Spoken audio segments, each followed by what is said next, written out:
Héros de l'indépendance haïtienne originaire du Bénin, le général Toussaint Louverture reçoit des hommages sur sa terre d'origine. Né esclave à Saint-Domingue aux Amériques, Toussaint Louverture a été affranchi dans sa 33e année. Gardien de bétail puis chef des armées noires, il est l'un des avant-gardistes de la lutte contre l'esclavage. En 1791, il devient le précurseur de l'indépendance de Haïti, première nation noire libre au monde. Il est fils du premier roi d'Alada, ancien royaume-fond du Bénin. Toussaint Louverture est un grand homme. Il est célébré partout, il est célébré en Haïti, il est célébré en France. Pourquoi cette fête ne peut pas rentrer dans l'enveloppe culturelle de notre pays? Parce que c'est quand même un digne fils du Bénin.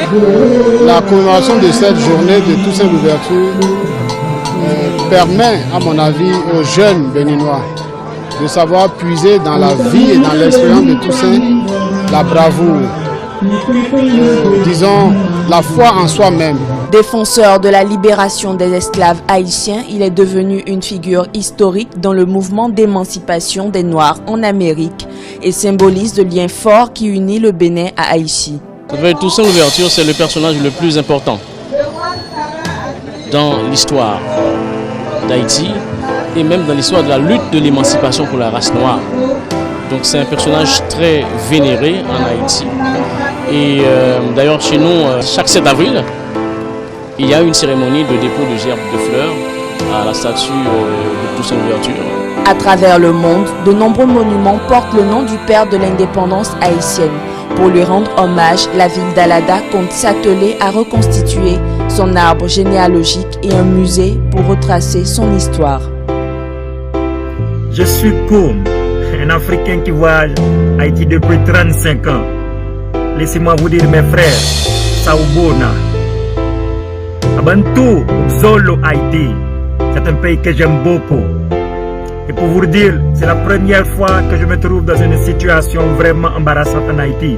Je ne peux pas sortir, je ne peux pas voyager du côté de Pétionville, du côté de Delma et du côté de Balaville, avec le phénomène de kidnapping.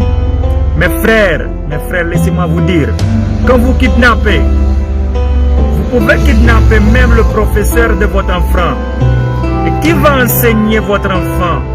Quand vous kidnappez le gynécologue de votre femme, et dis-moi, et le docteur, quand vous le kidnappez, qui va soigner votre malade, monsieur le kidnappeur? Monsieur le kidnappeur, arrêtez. Je sais que vous êtes un peuple d'amour, un peuple d'hospitalité. Et je vous le dis encore, ça fait déjà 35 ans que je vois dans ce beau petit pays d'amour.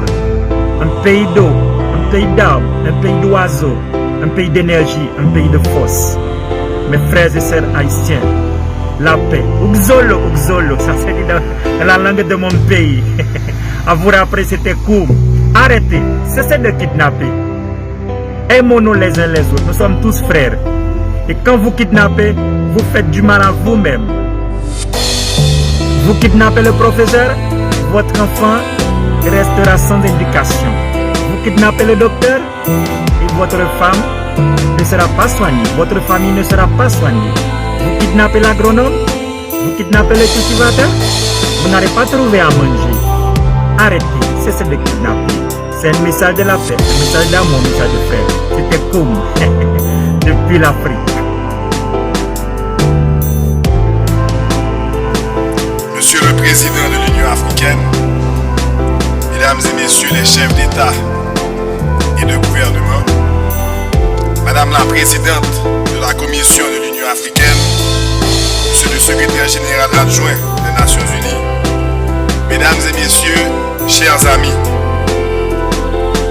c'est à la fois un grand moment et un immense plaisir de me retrouver parmi vous sur la terre ancestrale, ici à Addis Abeba, et d'être le premier chef de gouvernement haïtien à m'adresser devant cette illustre assemblée.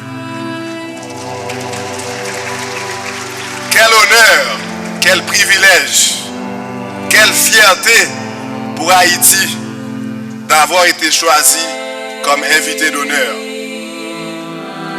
Je remercie le Premier ministre de l'Éthiopie pour l'accueil chaleureux réservé à notre délégation.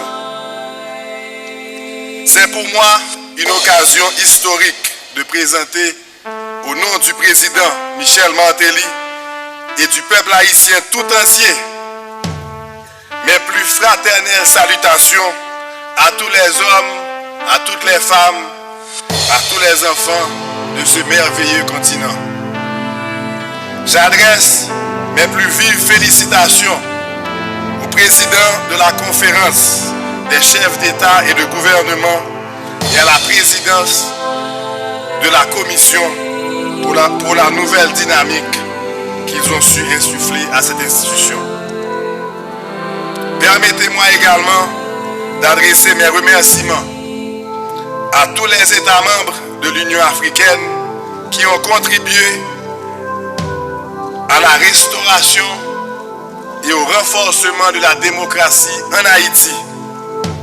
Mes propos s'adressent également aux États et aux peuples frères de l'Afrique qui ont fait montre de leur solidarité agissante envers le peuple haïtien au lendemain du tremblement de terre dévastateur du 12 janvier 2010. Madame la Présidente, Mesdames et Messieurs, le gouvernement haïtien a fait du rapprochement d'Haïti avec l'Afrique et de la coopération sud-sud les deux axes majeurs de sa politique extérieure. Nous avons clairement indiqué que l'éloignement géographique ne saurait représenter un handicap insurmontable au resserrement des liens entre le peuple haïtien et les peuples d'Afrique. Quoique situé en Amérique, Haïti a toujours clamé haut et fort son appartenance africaine. Nous sommes africains dans nos âmes. Nous sommes africains dans nos cœurs.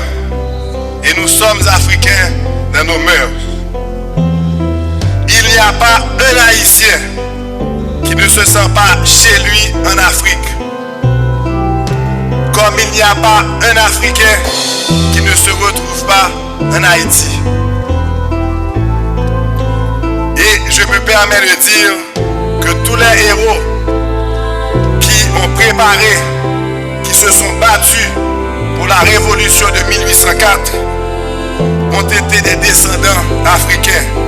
Je veux parler de Boukman. Je veux parler de Toussaint Louverture.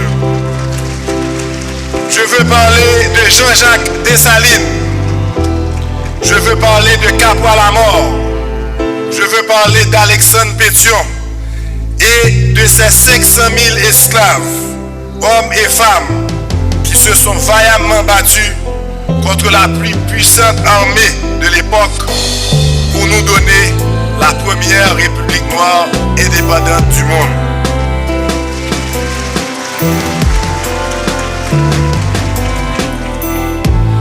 Mon pays n'a été que le théâtre de ce combat contre l'esclavage, l'oppression et l'avilissement de l'être humain. Aimé Césaire a écrit: